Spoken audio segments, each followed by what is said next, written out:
vous étiez malade, si vous étiez malade, vous allez rester à la maison. Ou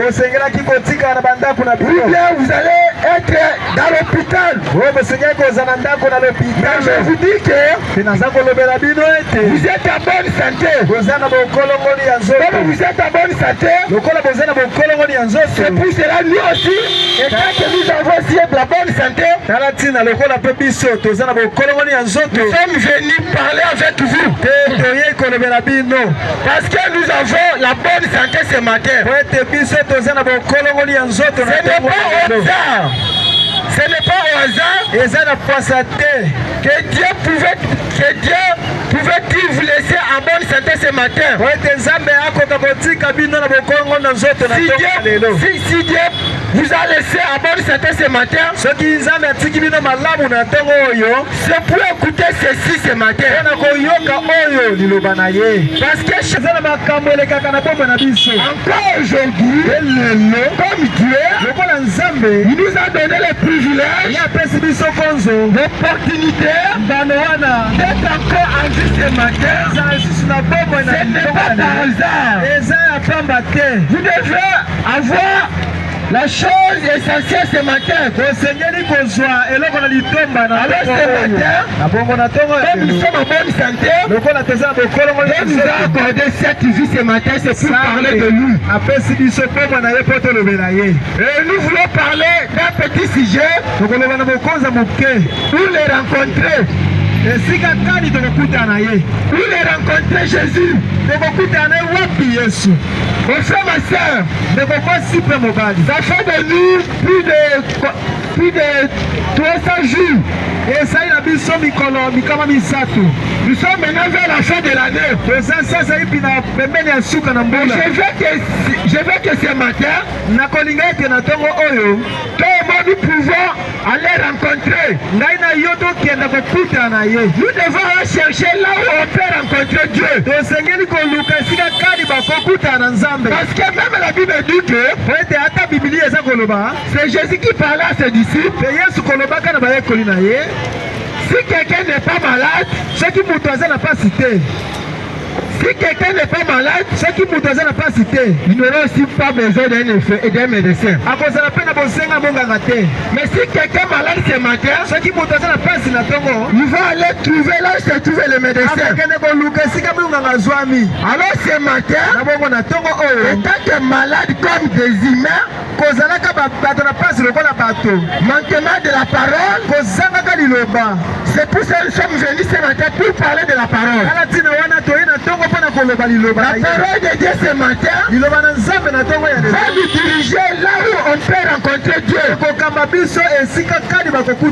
que si tu rencontres Dieu ce matin, mon frère, ma soeur, je vous assure, vous serez en sécurité. C'est pour cela nous voulons parler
des choses que nous avons dans ce monde.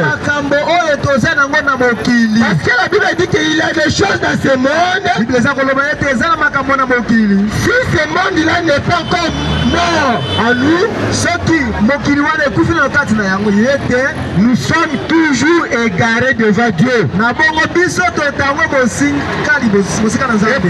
Et pour être à côté de Dieu,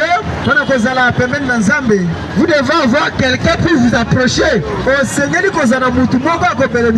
Ou bien vous devez suivre seulement ce que vous avez attendu. Et pour lire cela, nous avons lu dans Marc chapitre 10. Marc chapitre 10,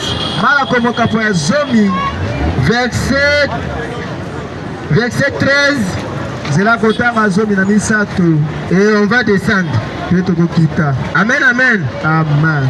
Nous lisons la parole du Seigneur au nom du Seigneur Jésus-Christ. Nous lisons dans le livre de Marc chapitre 10, verset 13. Et on va descendre toute paix. Lisons. On lui amena des petits enfants.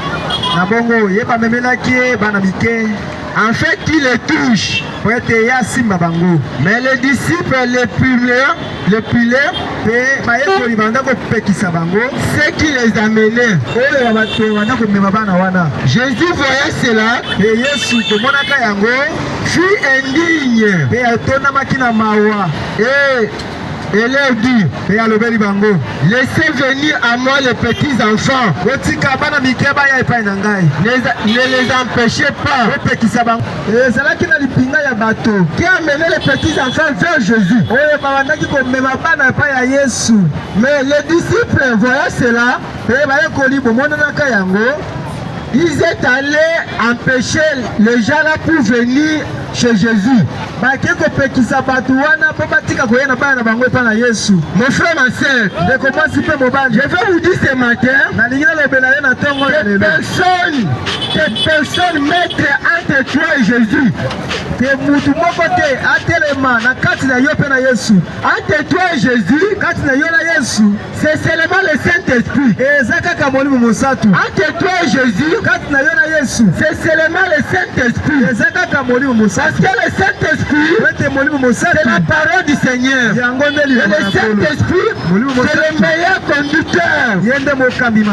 Le Saint-Esprit, c'est lui qui va vous conduire.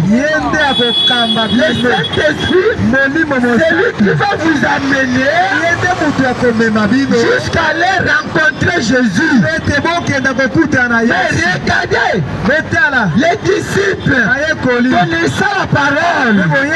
Les disciples connaissant la parole. Les gens viennent pour que Jésus prie pour eux. Mais les disciples entrent entre eux. Ce n'est pas possible. Mon frère, ma soeur, vous devez avoir une manière d'amener les gens vers Christ. Parce que Christ c'est la parole.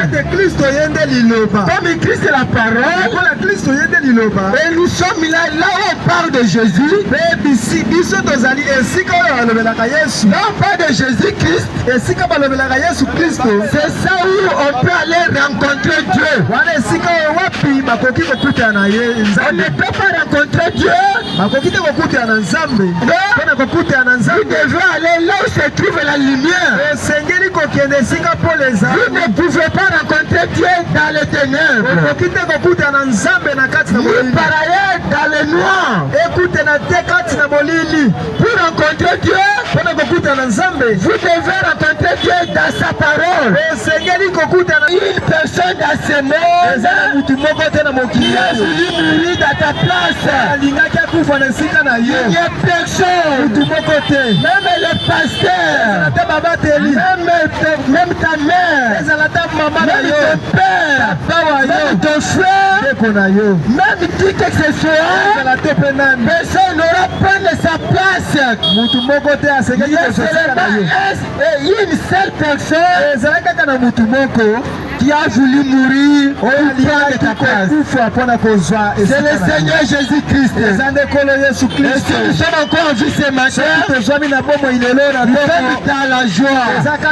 Quel merveilleux jour. Quel moment de grâce et en vie et en vendant ces choses. Mon frère, ma soeur, chaque jour, vous devez mourir, abandonner les choses du monde. Si vous abandonnez les choses du monde, vous êtes mort en Christ. Parce que si vous êtes mort en Christ, Jésus viendra prendre ta place. Pour que Jésus puisse venir prendre ta place, vous devez mourir d'abord. Abandonner les choses du monde. Abandonner les choses que tu aimes beaucoup. Les choses que tu aimes beaucoup. À partir de ces choses-là, vous devez abandonner cela. Moi, je ne sais pas. Moi, je ne sais pas quelle chose que toi tu aimes beaucoup. Et à partir de ces choses-là, que Dieu veut que vous puissiez abandonner la chose. Je suis maintenant vers la fin de ma prédication. Mon frère, ma soeur, Jésus t'appelle pour les rencontrer. Venez rencontrer Dieu dans ce message. Venez rencontrer Dieu dans ce message. Venez rencontrer Dieu dans sa parole. Laissez les choses du monde. Tout ce qui te tourmente, ce n'est pas la parole. Tout ce qui te tourmente, ce sont les démons. Ce sont les démons qui se mettent entre toi et Jésus. Amen, amen. Les choses que tu aimes beaucoup, les choses que tu aimes beaucoup, c'est la chose qui te bloque pour que tu ne puisses pas arriver là où se trouve Jésus. Amen. Vous devez abandonner cela ce matin. Est-ce qu'il y a quelqu'un qui peut promettre à Dieu que Seigneur, je vais laisser ceci, je vais laisser ceci? Nous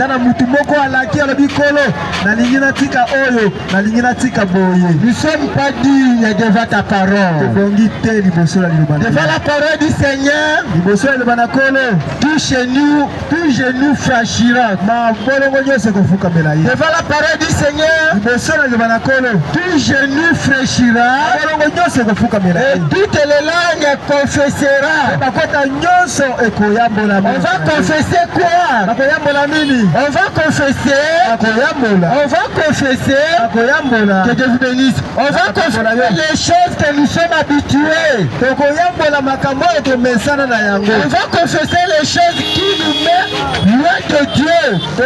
Il y a beaucoup de choses. Il y a beaucoup de choses qui nous met à l'égard devant notre Dieu. C'est les choses là que nous poussons venir avec ça en se genouillant devant le Seigneur. Mon frère, ma soeur, ne te sers pas avec la culpabilité.